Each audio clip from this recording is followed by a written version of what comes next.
amigos e amigas. Estamos iniciando nesse 5 de março um tempo muito importante para nós cristãos, o tempo da Quaresma. Estamos hoje na quarta-feira de cinzas. Normalmente, a pregação acontece seguindo o Evangelho retirado de Mateus, capítulo 6, no qual são apresentadas, dentro do Sermão da Montanha, as três obras pias judaicas. Eu gostaria, porém, de comentar com vocês a segunda leitura, isto é, a segunda carta aos Coríntios, capítulo 5, versículo 20, até o capítulo 6, versículo 2. Versículo 2. São 4 versículos. Por que eu escolhi comentar esta leitura da carta de Paulo aos Coríntios segunda? Porque quando se comenta o Evangelho, a iniciativa ela recai sobre cada um de nós. Ao invés, comentando a segunda leitura, nós percebemos que, antes de mais nada, é Deus que vem ao nosso encontro. Esses 4 versículos, eles são divididos especialmente em duas partes. As duas partes, elas têm o mesmo objetivo, não são antagônicas, não são antonímicas, são sinonímicas. Na primeira parte, nós temos uma frase muito forte: deixai-vos reconciliar com Deus. Na segunda parte, temos outra frase muito forte: não acolhais a graça de Deus em vão. Em resumo, deixai-vos reconciliar com Deus, acolhei a graça de Deus.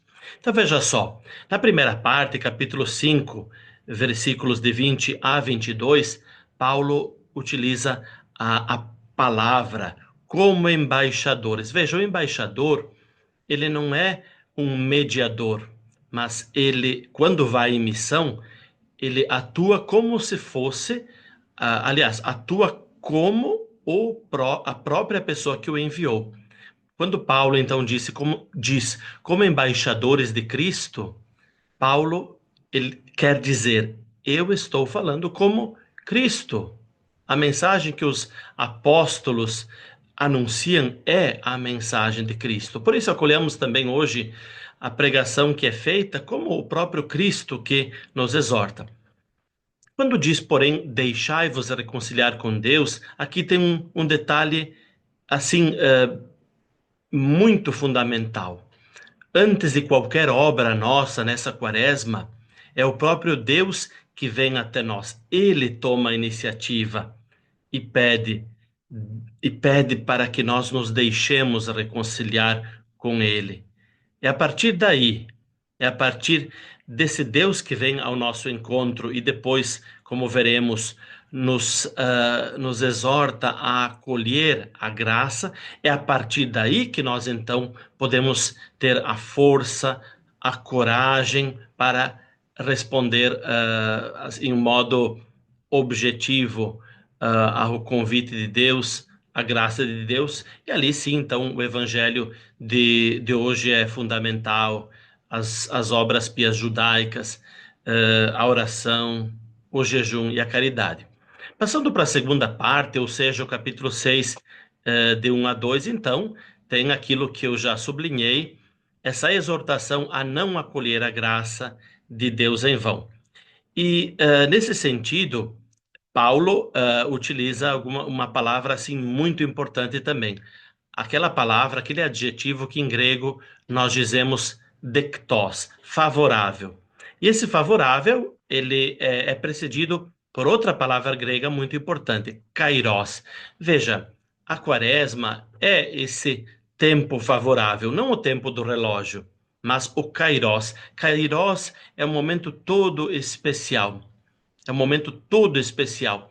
Um kairos, e um kairos seguido do adjetivo dektos. Vejam só, aqui nós lembramos pelo fato também de que estamos vivendo o ano jubilar de Jesus, quando na sinagoga de Nazaré, ele diz assim, que vem anunciar também todo um ano agradável ao Senhor, todo um ano favorável que o Senhor nos propõe. Esse tempo da quaresma também é um tempo favorável, um kairós favorável. Acolhemos então, a partir da iniciativa de Deus, este tempo favorável, esse tempo favorável para acolher a graça de Deus. Então, eu desejo que, assim, iluminados por essas palavras paulinas, Deus que vem ao nosso encontro e suplica que nos deixemos reconciliar com Ele.